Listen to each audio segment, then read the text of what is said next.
नमस्कार दोस्तों, एक बार फिर से आपका कल्प करियर इंस्टीट्यूट के ऑनलाइन प्लेटफॉर्म पे स्वागत है और मैं आपका अपना कैलाश शर्मा। दोस्तों, आज हम अपना मॉक टेस्ट 3 करने जा रहे हैं, जिसमें मैं आपके सामने फिर से एक बार नए टॉपिक के साथ 30 क्वेश्चन लेके आया हूं, जो काफी प्रीमियम लेवल के क्वेश्चंस है और प्रीवियस ईयर्स में आए हुए हैं। लेटेस्ट 2024 2023 की वैकेंसी में क्वेश्चंस आए हैं और आज हम उन क्वेश्चंस को भी करेंगे जो सिली मिस्टेक्स हमसे करवाते हैं। हमें आते हुए भी वो हमसे क्या हो जाते हैं, गलत हो जाते हैं, केवल छोटी सी माइनर सी गलती की वजह से। तो हम ऐसे क्वेश्चंस को भी करेंगे और हम उनको ध्यान में रखेंगे कि भी हमें किस तरह से सही करना है और हमें एग्जाम में सफल होना है। निश्चित ही तौर पर ये जो हमने सीरीज स्टार्ट की है दोस्तों, ये आपको इस आने वाले एग्जाम के अंदर सफलता दिलवाएगी, क्योंकि यहाँ से हम क्वेश्चन जो है वो वे ही क्वेश्चन हम अपने डाल रहे हैं जो क्वेश्चन आपके मेन एग्जाम के लिए से इंपॉर्टेंट है और जो आपके लेवल को भी टेस्ट करेंगे कि भाई आपकी जो अपने लोगों ने तैयारी की है वो किस लेवल पे करनी है अपने को और किस लेवल पे अपने हैं। तो चलिए दोस्तों, अपने आज का मॉक टेस्ट जो है वो स्टार्ट करते हैं। क्वेश्चन नंबर 1, प्रकाश के बारे में अपने आज मोस्टली क्वेश्चंस लिए हैं अपन लोगों ने। प्रकाश के परावर्तन के संदर्भ में निम्न में से कौन सा कथन सही है? कथन वाले क्वेश्चन जो दोस्तों ज्यादा आने की पॉसिबिलिटीज है, क्योंकि यहाँ से हम जल्दबाजी में एक ए व स द इनमें से कोई एक देख नहीं पाते हैं और वो हमारा क्वेश्चन गलत हो जाता है। इजी सा क्वेश्चन रहता है। प्रकाश की किरण जो किसी सतह पर टकराती है उसे आपतित किरण कहते हैं। प्रकाश की किरण जो सतह पर टकराती है उसे आपतित किरण कहते हैं। बिल्कुल सही, ये आपतित किरण ही होती है। आपतित किरण और परावर्तित किरण दोनों एक दूसरे के लंबवत होती है, ये जरूरी नहीं है, हमें भली भांति मालूम है। इस तरह कोई एक परावर्तक पृष्ठ है और यहाँ जब इस तरह से एक किरण आई और वापस उसी दिशा और उसी माध्यम में लौट जाती है, इसे हम परावर्तन कहते हैं। ये आपतित किरण है। हाँ, ये जो अभिलंब और इन दोनों के बीच का कोण है, सतह के बीच का कोण, ये 90 डिग्री का है। जरूरी नहीं कि हमेशा 90 डिग्री के कोण पे ये वाला कोण 90 डिग्री का हो, कोई जरूरी नहीं है। तो इसका मतलब ये गलत होगा। आपतन कोण सदैव परावर्तन कोण के बराबर होता है। कोण आई कोण आर के बराबर होगा, सही बात है ये। और प्रसामान्य, प्रसामान्य मतलब नॉर्मल, इसे कहते हैं नॉर्मल, हिंदी में नाम है प्रसामान्य विलंब। और आपतित किरण के मध्य कोण को परावर्तन कहते हैं। इन दोनों के मध्य कोण को परावर्तन नहीं आपतन कोण कहते हैं। इसका मतलब ये गलत गलत है। ये ए और सी सही है, ए और सी ऑप्शन है अपना फोर्थ ऑप्शन। चलिए दोस्तों, नेक्स्ट क्वेश्चन की ओर बढ़ते हैं। सेकंड क्वेश्चन, स्वच्छ आकाश का रंग नीला क्यों दिखाई देता है? स्वच्छ आकाश का रंग नीला दिखाने का कारण है प्रकीर्णन। क्या कारण है? प्रकीर्णन। प्रकीर्णन क्या होता है कि जब हम क्या करते हैं, जब प्रकाश कोलोइडी कणों से टकराता है, किसे टकराता है? कोलोइडी कणों से टकराता है। और आपको मालूम है धूल वगैरह के जो कण है, ये धूल एक कोलोइड है। तो जब इनसे टकराता है तो ये क्या करता है, प्रकाश अलग अलग भागों में बंट जाता है, अलग अलग अपने घटकों में बंट जाता है। तो नीला रंग जो है, नीला रंग की तरंग दैर्घ्य कम होती है, जबकि लाल रंग की तरंग दैर्घ्य ज्यादा होती है। लाल रंग तो धरती पर आसानी से पहुंच जाता है, लेकिन नीला रंग जो है आकाश में फैल जाता है, इस वजह से हमें आकाश का रंग नीला दिखाई देता है। यानी प्रकीर्णन इसका मुख्य कारण है। नेक्स्ट क्वेश्चन, सीईटी अभी लेटेस्ट 2024 का आया हुआ क्वेश्चन है दोस्तों। नीचे दी गई कौन सी घटना प्रकाश के अपवर्तन से संबंधित नहीं है? अपवर्तन से संबंधित नहीं है, नहीं वगैरह जैसे शब्द आए इसको मार्क कर लेना। मैं आपको मेरा पर्सनल अनुभव बताता हूँ कि जब 2023 फरवरी में हमारा रीट का जो एग्जाम हुआ था, जिसमें मैं सेलेक्ट हुआ था, वहां मेरी राजस्थान भाषा और साहित्य का टॉपिक सबसे मजबूत टॉपिक्स में एक था। मैं ये था कि यहाँ से तो क्वेश्चन मैं कर ही दूंगा, लेकिन हुआ यूं दोस्तों कि जो क्वेश्चन आया वो आया ही राजस्थानी भाषा में, और राजस्थानी भाषा में आया तो उनमें सभी में एक नी लिखा था। नी मतलब राजस्थानी भाषा में नहीं।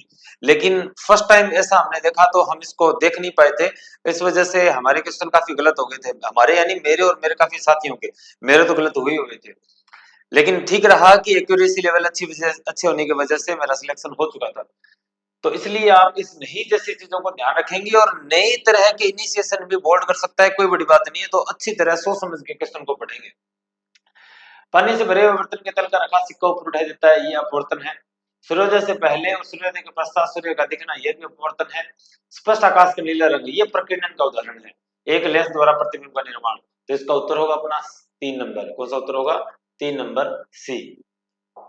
नेक्स्ट देखते हैं, जब सौर प्रकाश की एक बारीक रश्मि, यानी एक बारीक रश्मि मतलब बारीक किरण, रश्मि जो है वो वैदिक भौतिक पढ़ेंगे ना आप, तो वहां आपको ये रश्मियां नाम सुनने को मिलेगा। कि एक कांच के प्रिज्म पर आपतित होती है तो निर्गत प्रकाश 7 रंगों को दर्शाता है। जैसे कि हमने पढ़ा है कि ये एक प्रिज्म है, प्रिज्म पर जब श्वेत प्रकाश की किरण आपतित होती है तो श्वेत प्रकाश की किरण अपने मूल 7 रंगों में विभक्त हो जाती है इस तरह। और हम ये एक्सपेरिमेंट सारी जगह देखते हैं, क्लासेस में पढ़ते हैं। ये 7 रंग और इनका सीक्वेंस होता है VIBGYOR। मतलब रेड कलर की किरण जो है वो सबसे कम विचलित होगी अपने रास्ते से और वॉयलेट कलर वाली सबसे ज्यादा होगी। तो इसमें क्या है, दर्शाता है तो निर्गत प्रकाश में बैंगनी प्रकाश सबसे अधिक और लाल प्रकाश सबसे कम विचलित होता है। बिल्कुल सही बात है। लाल प्रकाश सबसे अधिक और बैंगनी प्रकाश सबसे कम विचलित होता है, गलत बात है। बैंगनी और लाल प्रकाश दोनों बराबर विचलित होते हैं, गलत बात है। प्रकाश रश्मि का विचलन नहीं करता, गलत बात है। केवल 1 नंबर ऑप्शन ही सही है। नेक्स्ट, इंद्रधनुष पानी की छोटी छोटी बिंदुओं के द्वारा सूर्य की रोशनी के खाली स्थान से बनता है। सूर्य की रोशनी से किससे बनता है? देखो, जब बरसात का समय हो तो उस समय वातावरण में जल की मात्रा बढ़ जाती है, तो जल की एक जो बूंद है यही क्या करेगी, आपके सामने दिखाई देगा। इंद्रधनुष बनाने का कारण यही, प्रकाश की किरण इस तरफ से आती है और जब यहां से आती है तो वो ये प्रिज्म की भांति व्यवहार करेगा। और ये किसकी भांति व्यवहार कर रहा है? प्रिज्म की भांति व्यवहार कर रहा है। और यहां से ये अलग अलग कलर में बढ़ जाती है, तो ये ऑब्वियसली रेड कलर की है और ये वॉयलेट कलर की। और ये यहां से होता है इसका पूर्ण आंतरिक परावर्तन। क्या होता है? पूर्ण आंतरिक परावर्तन होता है। तो ये यहाँ से ये रेड कलर वाली और ये वॉयलेट कलर वाली, ध्यान रखना। हम यहाँ वर्ण विक्षेपण तो होगा ही, क्योंकि ये प्रिज्म की तरह कहानी कर रही है। इस घटना को जैसे हमने अभी लास्ट पेज पे इसको ड्रॉ किया था, ये क्या है? इसे बोलते हैं वर्ण विक्षेपण। क्या बोलते हैं? वर्ण विक्षेपण बोलते हैं। प्रकीर्णन अलग घटना है, वर्ण विक्षेपण अलग घटना है। विक्षेपण जो है प्रिज्म के द्वारा प्रकाश को उसके मूल 7 रंगों में विभक्त कर देना वर्ण विक्षेपण कहलाता है।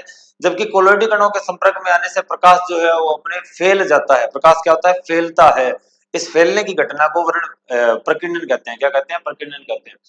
तो ये होता तो वर्ण विक्षेपण है, क्योंकि ये क्या है, बुलबुला जो है वो किसकी तरह व्यवहार करेगा, या फिर ये जो बूंद है पानी की बूंद, सॉरी पानी की बूंद है, ये बुलबुला नहीं है, पानी की बूंद। पानी की बूंद किसकी तरह व्यवहार करेगी? प्रिज्म की तरह व्यवहार करेगी।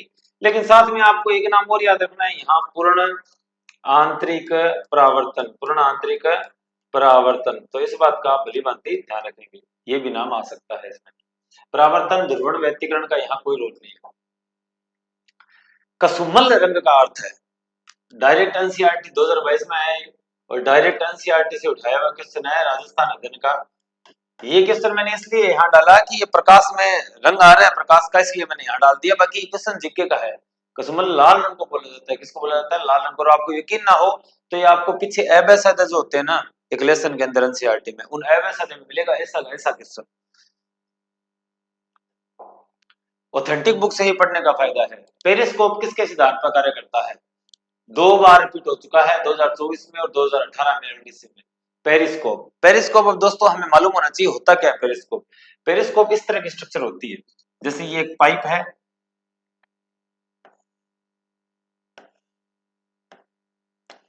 पाइप की इस तरह व्यवस्था की होती है। अब यहाँ एक इंसान खड़ा है कोई, वो अपनी आंखों से यहाँ देख सकता है और ये बाहर का कोई सीन है, मतलब कहीं ऊपर का कहीं नीचे का, दीवार के ऊपर का। यहाँ तक मान लिया दीवार है और इंसान इसके ऊपर पहुंच नहीं सकता। तो क्या होता है कि यहाँ इस तरह प्रकाश एक दर्पण लगाया होता है। क्या लगाया होता है? दर्पण।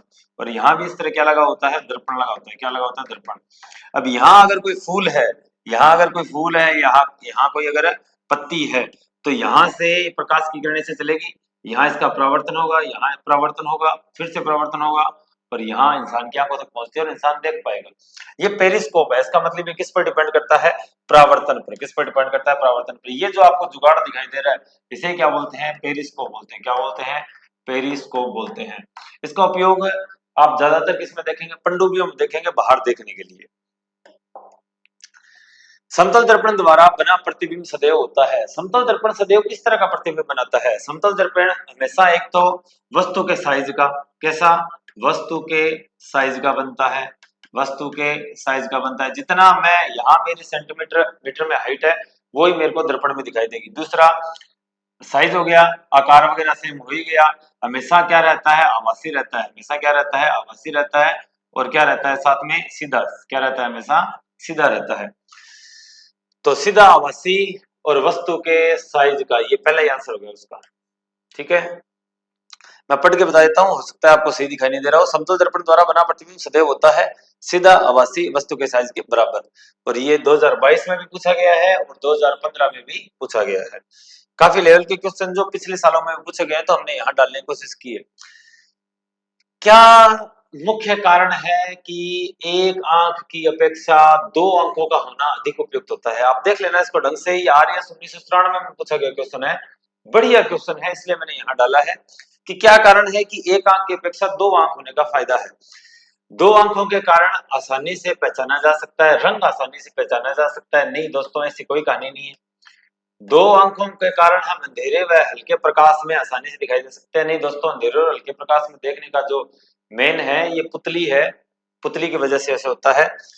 और क्या कारण है कि सॉरी, इसी कारण मोजेक विजन द्वारा मनुष्य देख सकता है। मोजेक विजन मनुष्य में नहीं होता। मोजेक विजन जो है वो कॉकरोच जैसे चीजों में होता है, कॉकरोच जैसे जानवरों में होता है, जिसमें एक आंख जो है वो एक आंख जो है छोटा विजन बनाती है और बहुत सारी आंखें मिलकर अलग अलग तरह के विजन बनाएगी।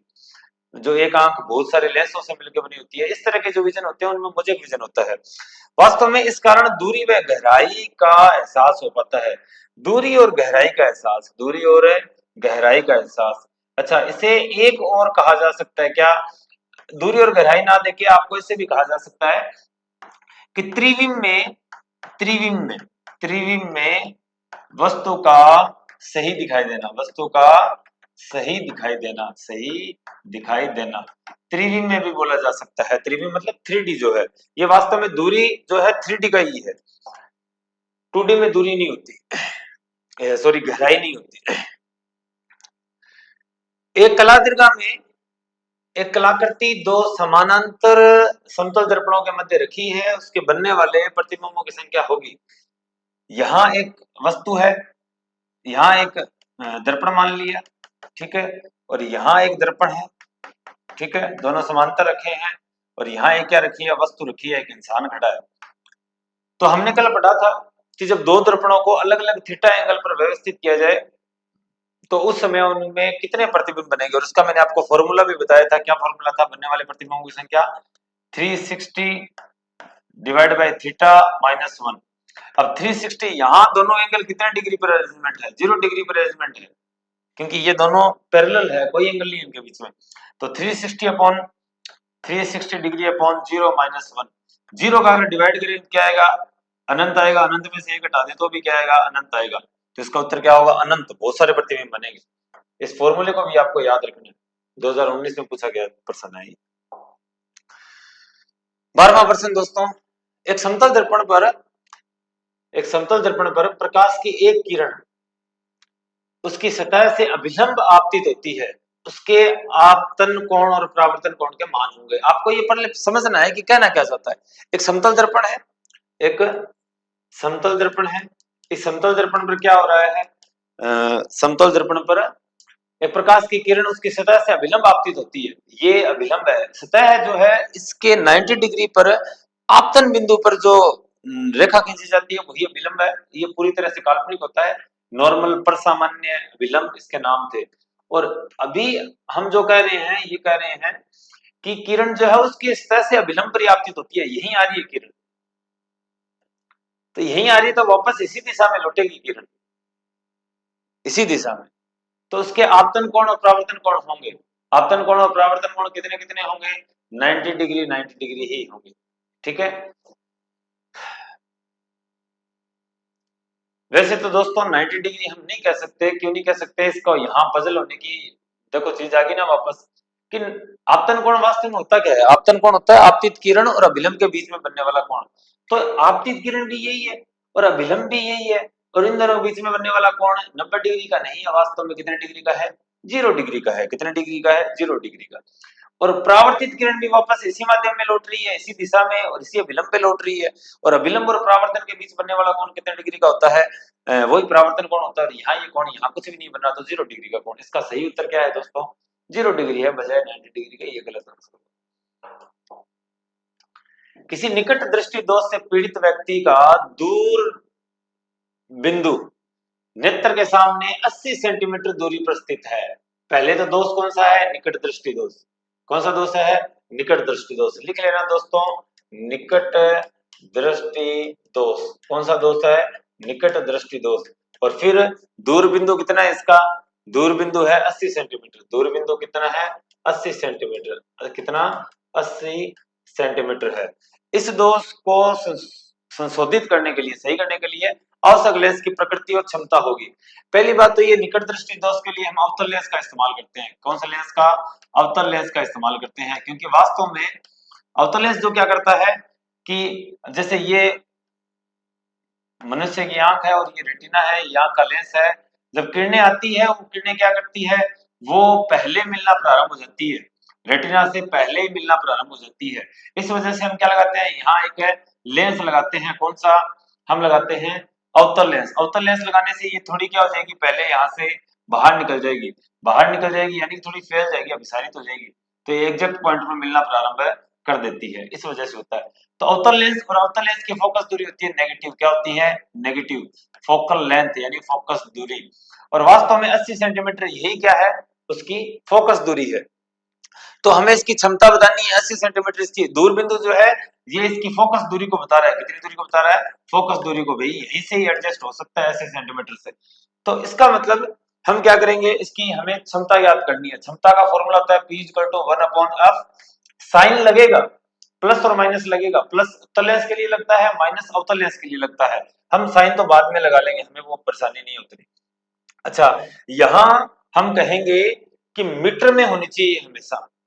जो आप अगर क्षमता ज्ञात करना चाहते हो तो ये दूरी, ये फोकल लेंथ हमेशा किस में होनी चाहिए? मीटर में होनी चाहिए। मीटर में कन्वर्ट करोगे तो 100 से हम डिवाइड कर देंगे, उत्तर क्या आएगा अपना? 0.8। कितना आएगा? 0.8 मीटर। तो 1/0.8 और पॉइंट हटाएंगे तो ऊपर आ जाएगा 10। 10/8 डिवाइड करोगे, 8 एकम 8, 2 बच गए, 2 बच गए तो 8 2 16, 4 बच गए, 8 5 40। और लेंस कौन सा है? अवतल लेंस है, तो माइनस 1.25 डी। -1.25 डी, ये रहा -1.25 डी अवतल लेंस, -1.25 डी। ऐसा ही अगर ये तो निकट दृष्टि दोष की कहानी है। अगर क्या हो दूरदृष्टि दोष, क्या हो? दूरदृष्टि दोष। दूरदृष्टि दोष में क्या होता है? वास्तव में दूरदृष्टि दोष में ये मानो कि जैसे आंख है, तो यहाँ मानव का लेंस है, ये आंख ऐसी ही है, एडजस्ट कर लेना आप। तो जब किरणें आती है तो ये इस रेटिना के पीछे मिलना प्रारंभ होती है। कहाँ? इस रेटिना के पीछे मिलना प्रारंभ होती है। तो हमें क्या करना है? पहले इनको थोड़ा अभिसारित करना है वापस। ये अपसारित करता है और इसको क्या करना है? अभिसारित करना है। अभिसारित, अपसारित। अभिसारित करना मतलब एक जगह लेके आना, और अपसारित मतलब क्या करना? फैलाना। अपसारित मतलब क्या करना? फैलाना। तो ये क्या करता है? अभिसारित करने का काम करवाना है यहाँ, ताकि पहले क्या हो जाए? ये थोड़ी पास आ जाए, तो इसकी वजह से इजीली सही जगह मिल पाए। अब ये थोड़ी अभिसारित हो गई, तो यहाँ मिल पाती है इस पॉइंट पे। और यहाँ उत्तर लेंस का इस्तेमाल किया जा रहा है, इसलिए पॉजिटिव आएगा। इस बात को ध्यान रखना।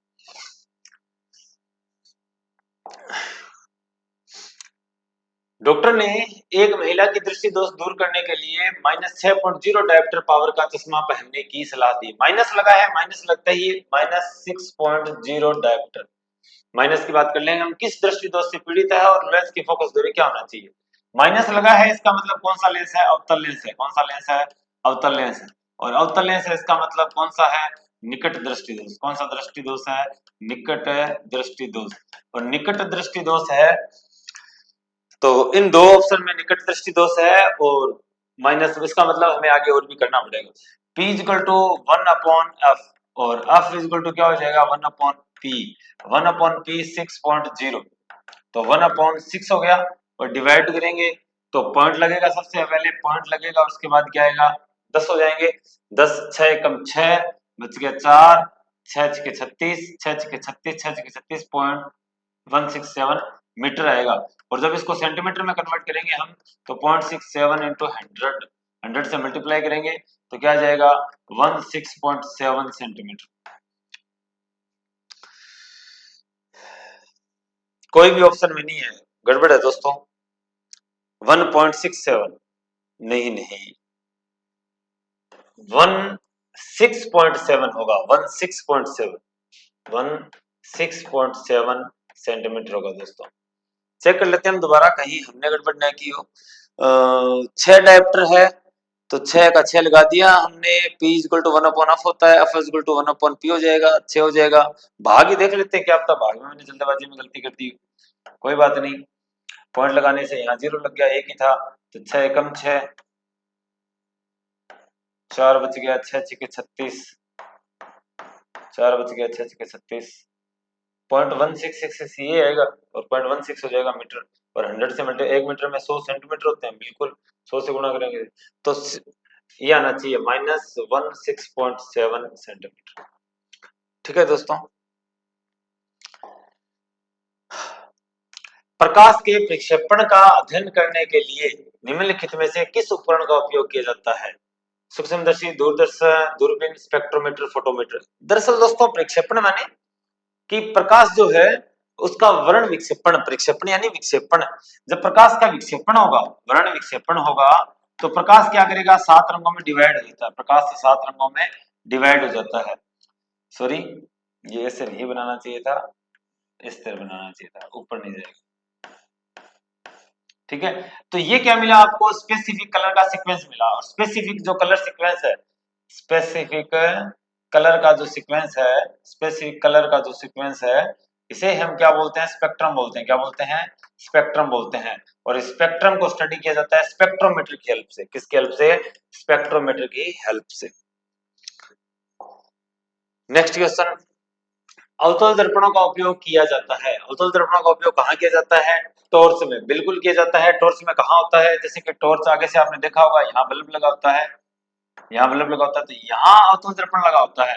और जब ये यहाँ हिट करेगी तो ये एक तरह से फोकस का काम करेगा। जब ये यहाँ हिट करेगी डायरेक्ट, तो एक क्या मिलेगा आपको, एक मजबूत एक सीधी लाइनिंग मिलेगी, इसका पुंज मिलेगा, एक बढ़िया समांतर प्रकाश का, ताकि दूर तक जा पाए। हाँ, इसमें यूज होता है। वाहनों के पार्श्व दर्पण में, वाहनों के पार्श्व दर्पण में उत्तल दर्पण का उपयोग होता है। किसका उपयोग होता है, उत्तल दर्पण का उपयोग होता है। क्योंकि उत्तल दर्पण क्या है, प्रतिबिंब को छोटा करके दिखाता है। तो साइड में होगा, तो साइड में होने पे हमें बहुत सारी जगह का उसमें दिखाई देने लग जाएगा, तो हमें थोड़ा ऐसे मतलब ड्राइवर को चीजें सही रहती है, उसको कंफर्टेबल बना रहता है वो। अच्छा, एक बात ये भी लिखी होती है उसके ऊपर, objects in the mirror are closer than they appear, कि जब वो दिखाई दे रहे हैं तो वो बहुत पास होते हैं, क्योंकि दूर होंगे तो वो उतनी आकृति इतनी छोटी बनेगी कि वहां आपको दिखाई नहीं देगा ढंग से, और जब वो पास आएंगे तभी आपको एग्जैक्ट दिखाई देगा। तो उस पर लिखा होता है, क्या लिखा होता है, objects objects in the mirror are closer than they appear, कि जब वो दिखाई दे रहे होंगे तो बहुत पास होंगे, ध्यान रखना इस बात को। नेत्र, अच्छा और रह गया, पीछे वाला रह तो गया। वाहनों के हेडलाइट में सेम कहानी है, यहाँ यूज होता है। सौर कुकर में, बिल्कुल सौर कुकर में भी यही कहानी होती है, ताकि खाने पर प्रकाश गिरे और वो इजीली पक सके, वो खाने पे नीचे जो इकट्ठा होने वाला वहां भी। तो ए सी और डी, ए सी और डी, ए सी और डी, ए सी और डी, ये रहा ए सी और डी। नेत्र लेंस पर एक पारदर्शी झिल्ली बन जाती है, अपारदर्शी झिल्ली बन जाती है, जो कि दृष्टि पर प्रतिकूल प्रभाव डालती है। और ये है दोस्तों मोतियाबिंद। क्या है, मोतियाबिंद, ध्यान रखना इस बात को। दृष्टि वैषम्य क्या है, इसकी भी बात आएगी, ये यहाँ नहीं है, दृष्टि वैषम्य की बात करेंगे। मोतियाबिंद में क्या होता है कि आंख का जो लेंस है उसके ऊपर एक अजीब सी झिल्ली बन जाती है। आप सफेद दिखाई देखा होगा आपने, कई उम्र बढ़ने के साथ ही ये होती है चीजें, तो उसको बाद में आजकल सर्जरी के द्वारा सही कर दिया जाता है और कॉन्टेक्ट लेंस लगा दिए जाते हैं, ऐसा भी सिस्टम चल रहा है। ये मोतियाबिंद की कहानी है। दृष्टि वैषम्य में क्या होता है दोस्तों, दृष्टि वैषम्य में होता है कि नेत्र का जो कॉर्निया है, नेत्र का जो कॉर्निया, नेत्र का कॉर्निया, वो गोल नहीं हो पाता, वो गोल नहीं रहता, गोल नहीं रहता। तो कैसा हो जाता है, वह अनियमित हो जाता है। आपको अनियमित भी देखने को मिल सकता है। उससे क्या होता है, इससे ये होगा कि जो हॉरिजॉन्टल यानी जो क्षैतिज और ऊर्ध्वाधर लाइनें हैं, क्षैतिज और ऊर्ध्वाधर लाइनें हैं, उनमें वो भेद नहीं कर पाता। क्षैतिज और ऊर्ध्वाधर लाइनों में भेद नहीं कर पाता इंसान। इसके लिए किस तरह के लेंस लगाए जाते हैं? बेलनाकार लेंस। किस तरह के लेंस लगाए जाते हैं? बेलनाकार लेंस लगाए जाते हैं। इस बात को आप याद रखेंगे। इसे बोलते हैं दृष्टि वैषम्य दोष। कौन सा दोष? दृष्टि वैषम्य दोष। एक होता है जरा दृष्टि दोष। जरा दृष्टि दोष क्या है कि उम्र बढ़ने के साथ इंसान को ना तो दूर का दिखाई देता है ना पास का दिखाई देता। तो इस तरह का हम क्या करते हैं, जो आंख में एक साइड का जो ग्लास लगता है, शीशा लगता है, उसमें यहाँ उत्तल लगा दिया जाता है, यहाँ उत्तल लेंस लगा दिया जाता है लेंस, और यहाँ लगा दिया जाता है अवतल लेंस। कौन सा लेंस है? अवतल लेंस लगा दिया जाता है, ताकि उसको दोनों से काम बन सके, चश्मा बदलना ना पड़े। दृष्टिकोण अबिंदुकता। अबिंदुकता दृष्टि वैषम्य का ही दूसरा नाम है। किसका नाम है? दृष्टि वैषम्य। दृष्टि वैषम्य दोष। और अभी मैंने आपको बताया था दृष्टि वैषम्य दोष के बारे में। कॉर्निया की आकृति गोलीय नहीं रहती। अभी बताया था मैंने आपको, बेलनाकार लेंस का उपयोग होता है इसके लिए। एक 15 सेंटीमीटर फोकस दूरी के अवतल लेंस के सम्मुख बिंब अनंत पर रखा है। एक 15 सेंटीमीटर फोकस दूरी। तो अगर इस तरह के न्यूमेरिकल दोस्तों आते हैं, मोस्ट प्रोबेबली चांस है कि इस बार आपको 2-4 बढ़िया 5 न्यूमेरिकल दिखाई देंगे। पिछली बार भी आए थे, तो इस बार तो आने ही आने हैं। बोर्ड जो है वो विकराल रूप लगा रखा है उसने, आरपीएससी ने भयंकर कर रखा है सारा काम। तो फोकल लेंथ कितनी है? 15 सेंटीमीटर है। अवतल लेंस है, इसका मतलब नेगेटिव कर दो। सम्मुख बिंब अनंत पर रखा है। बिंब अनंत पर रखा है। U इक्वल टू क्या है? बिंब। बिंब मतलब वस्तु अनंत पर रखी है, इसका मतलब ये अनंत लगा दिया हमने सेंटीमीटर। आभासी प्रतिबिंब की लेंस से दूरी, यानी आपको क्या फाइंड करनी है? प्रतिबिंब की दूरी लेंस से फाइंड करनी है, V फाइंड करनी है। लेंस के लिए लेंस सूत्र क्या होता है? लेंस सूत्र। लेंस सूत्र क्या होता है? 1/f equal to 1/v minus 1/u। 1/f 1/f कितना है? 15 है। ठीक है। माइनस प्लस का यहाँ रोल नहीं रहा, क्योंकि आपको कोई ये तो बताना नहीं है कि आभासी वगैरह कैसा है, वो आपको चीजें बस सीधा बताना है, तो माइनस ना लगाओ तो भी काम चलेगा। तो u क्या आ गया? u आ गया अनंत। u आ गया क्या? अनंत आ गया। ये हो गया 0। 1/15 1/15 इक्वल टू 1/v माइनस ये हो गया 0, तो v इक्वल टू आ गया 15 सेंटीमीटर। 15 सेंटीमीटर कितनी दूरी होगी? 15 सेंटीमीटर। 2018 में बढ़िया क्वेश्चन आया हुआ है। निम्न में से लेंस का सही सूत्र है। लेंस का सही सूत्र अभी बताया था, ये लेंस का सही सूत्र है। दर्पण का ये वाला सूत्र दर्पण का है, ये दर्पण सूत्र है। दर्पण के सूत्र में क्या लगता है? प्लस लगता है 1/v प्लस 1/u, और लेंस में 1/v माइनस 1/u, इतना ही फर्क है, बराबर 1/f। किसी लेंस की दक्षता निम्न संबंध से दी जाती है, P इक्वल टू 1/f। अगर एक डायप्टर की परिभाषा पूछ ले, तो जिस उत्तल लेंस की दूरी फोकस दूरी 1 मीटर हो, उसकी क्षमता 1 डायप्टर होगी। पॉजिटिव है, उत्तल लेंस का नाम इसलिए लिया मैंने क्योंकि आपने 1 बोला, 1 पॉजिटिव में है, आपने माइनस में नहीं कहा। एक व्यक्ति की लंबाई 6 फीट है, तो उसे अपना पूरा प्रतिबिंब दर्पण में देखने के लिए ऊर्ध्वाधर दर्पण की न्यूनतम ऊंचाई चाहिए। जैसे कि मैं अगर मेरी पूरी हाइट को किसी दर्पण में देखना चाहता हूं, तो मैंने एक शॉर्ट्स भी डाला था इसके लिए स्पेसिफिक। आपको ये क्वेश्चन आया हुआ है 2018 के अंदर, तो आपको कम से कम अपनी आधी हाइट का दर्पण लेना होगा। आप अगर 6 फीट के तो दर्पण कम से कम 3 फीट का होना चाहिए। और अगर आप अपने पीछे की दीवार को भी पूरा देखना चाहते हैं, तो अगर दीवार अगर 9 फीट की है, तो उसका कितना होना चाहिए? 1/3 तो दर्पण होना ही चाहिए। इसका मतलब अगर 9 फीट के तो 3 फीट का दर्पण होना चाहिए कम से कम।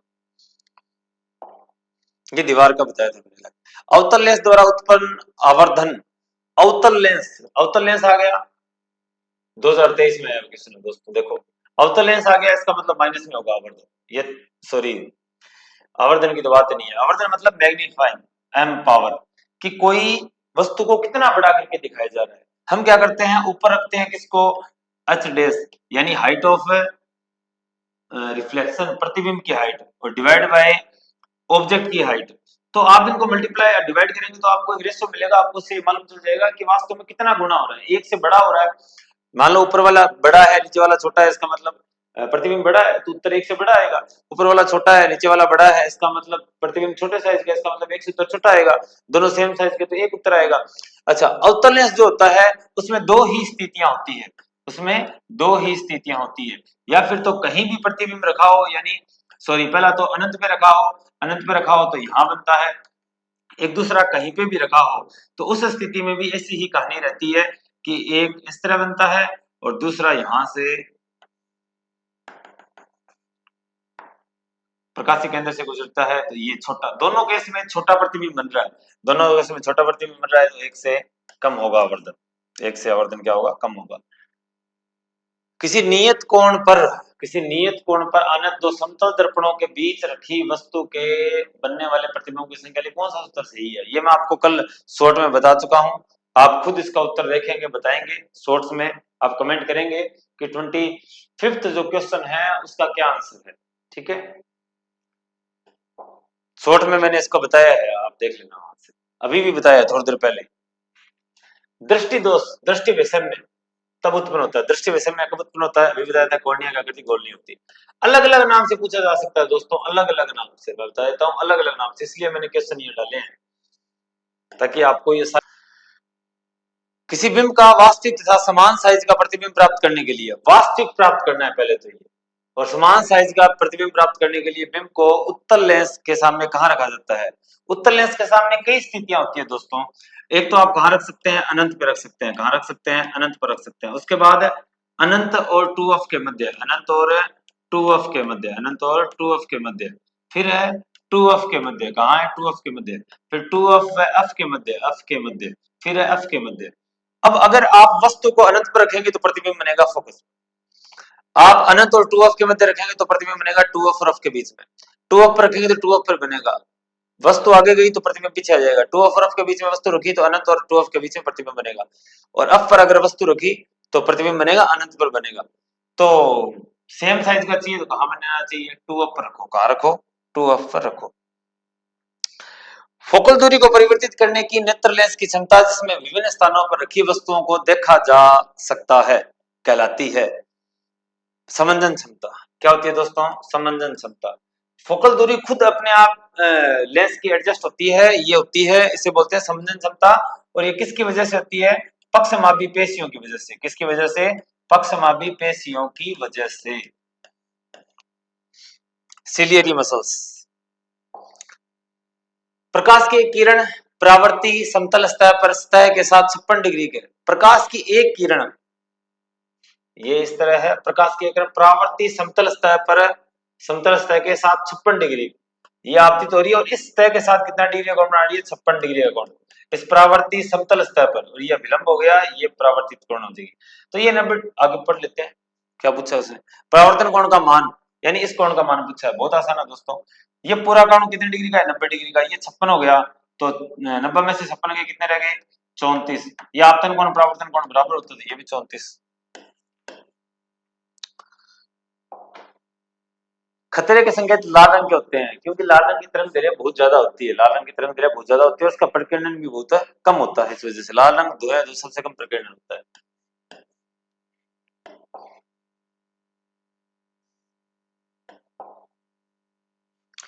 शायद एक लास्ट क्वेश्चन रहा है, एक लड़का धूप से एक अंधेरे कमरे में प्रवेश करता है, उसकी आंखों को क्या होगा? देखो दोस्तों, ये कहानी कैसे होती है, ये जैसे हमारी आंख का कॉर्निया है, ये हमारी आंख का क्या है? कॉर्निया है। उस कॉर्निया के बीच में भी आपको क्या दिखाई देगा? एक अलग से आपको डार्क ब्लैक कलर का हिस्सा दिखाई देगा आपको, आप देख लेना चाहिए। और जब आप इसे कहते हैं कि किसी इंसान की आंखें क्या है, हरी है या नीली है, तो वो नीला कहना इसका मतलब है कि आप इस हिस्से की बात कर रहे हैं। कौन से हिस्से की बात कर रहे हैं? आप इस वाले हिस्से की बात कर रहे हैं, ये वाला हिस्सा, यानी ये वाला हिस्सा आपको कौन से रंग का दिखाई देगा?